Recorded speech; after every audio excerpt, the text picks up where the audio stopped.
Yummy. Parang Jollibee lang ha. Hello mga guys, good day sa inyo. So andito po ako ngayon guys sa Estancia Calibo. So may nakita po akong karinderya. So magpa-park muna tayo. Ayun po, Nilya's Eatery. So hanap po tayo ng pwesto kung saan.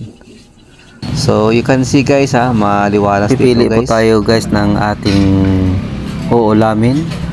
So marami pong choices guys kasi marami po silang menu ng mga ulam guys. So ayun po guys pipili po tayo. So may napili po tayong guys na atsarang labanos at saka adobo na pork. So ayun guys, dami po ditong kumakain lalo na kapag tanghalian. Kasi mostly guys yung mga customer nila ay nagwo-work sa Capitol. So kain po tayo guys. So masarap guys, ayun no. Yummy. Parang Jollibee lang ha. Yummy. Kain. Yun, ano pa.